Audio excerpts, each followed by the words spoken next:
लाख लाख गारि सालायग्रा सुबुंफोरनि थाखाय मोनसे गिदिर खौरां। नोंथाङा गारिनि खाजोना होआखै नामा? नोंथाङा गारिनि इन्सुरेन्स, फिटनेस, लाइसेन्स आरो पल्युसननि गनायथि बायदिफोरखौ आपडेट खालामनाया जायाखै नामा?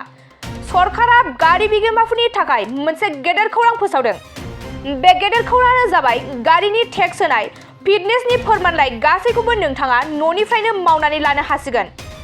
नंगौ, नोंथाङा थारखौनो खोनादों। बेफोर खामानिखौ मावख'आव थाङालासिनो नोंथाङा न'आव थानानैनो बेफोर खामानिफोरखौ खालामनो हागोन। जुदि नोंथाङा दासिमबो आपडेट खालामाखै अब्ला नोंथाङा थाबैनो हान्थामेला बिफाननि हान्जानो फोरमायना ला। हान्थामेला बिफाननि हान्जाया नोंथांनि न' थांनानै नोंथांनि जेंनाखौ सुस्रांनानै होगोन। दिनैनिफ्राय 31 मार्चसिम रायजोआव स्पेशेल पाब्लिक सार्भिस सोलिबाय थागोन।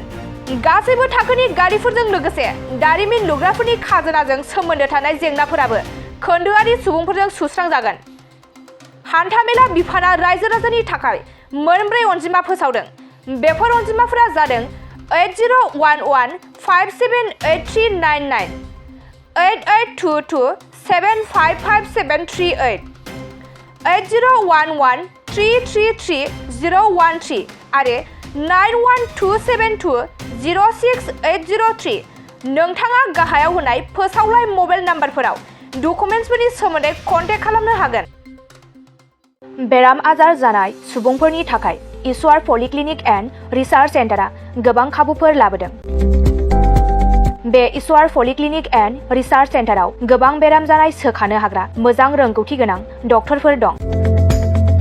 क'क्राझार सहरनि खारगामि निउ फ्लाइअभारनि साखाथियाव थानाय ईश्वर पलिक्लिनिक एन्ड रिसार्च सेन्टारा गोबां फेसिलिटिस एबा खाबुफोर फोसावदों। ईश्वर पलिक्लिनिक एन्ड रिसार्च सेन्टारनि फेसिलिटिफोरानो जाबाय obstetrics and gynaecology, general surgery, orthopaedic surgery, laboratory, ultrasonography, casualty, paediatrics, pathology, pharmacy, laparoscopy surgery, NICU, x ray आरो ईश्वर पलिक्लिनिक एन्ड रिसार्च सेन्टारा 24 घन्टा जेब्लाबो खुलायै थागोन।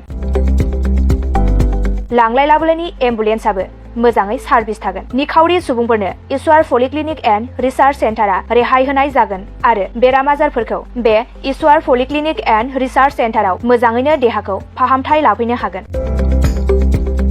खम बेसेनाव जायखिजाया समावनो अपारेशन खालामनो हानाय जागोन। आबुङै खौरां लाहरनो थाखाय 9395024949 जानबुं नाम्बाराव खौरां लाहरनो हागोन आरो इमेल ishwarpoli30june@gmail.com आव जगाजग खालामनो हागोन। नमस्कार, মই ঈশ্বৰ পলিক্লিনিক ৰিচাৰ্চ চেণ্টাৰৰ সুপাৰিনটেণ্ডেণ্ট ডক্টৰ CK ডিমাৰে কৈছোঁ।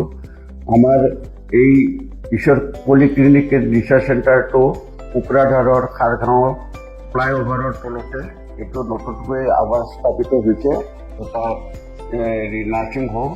ইয়াতে আমাৰ এই নাৰ্ছিং হোমত বিভিন্ন বিভাগৰ চিকিৎসা কৰা হয়, যেনেকৈ অৰ্থ'পেডিক্সৰ আৰু গাইনক'লজি আৰু তাৰপিছতে জেনেৰেল চাৰ্জাৰী, আৰু আমাৰ ইয়াতে জেনেৰেল চাৰ্জাৰী হোৱাৰ লগতে লেপাৰস্কোপিক অপাৰেশ্যনো হয়। আমাৰ ইয়াতে সুবিধা আছে, যেনেকৈ আমাৰ লেবৰেটৰী আছে, এক্স-ৰে, ছ'ন'গ্ৰাফি, এইবিলাক সম্পূৰ্ণ আমি ৰাইজক ছাৰ্ভিচ দিবৰ কাৰণে যুগুতাইছোঁ। ৰাইজ আমাৰ ইয়াতে OPD যিটো মানে বহিৰ্বিভাগৰ ৰোগী চোৱা হয়, সেইটো আমাৰ চোৱা হয়। তাৰোপৰি দিনে ৰাতিয়ে আমাৰ ইয়াতে অপাৰেশ্যন কৰা হয়। গোটেইখিনি সুবিধা আপোনালোকে পাব। ইয়াৰ উপৰিও যিসকল লোক আৰ্থিকভাৱে তেওঁলোকৰ দুৰ্বল, তেওঁলোকক আমি ৰেহাই ৰেটত আমি চিকিৎসা কৰিবৰ কাৰণে যত্ন কৰিম।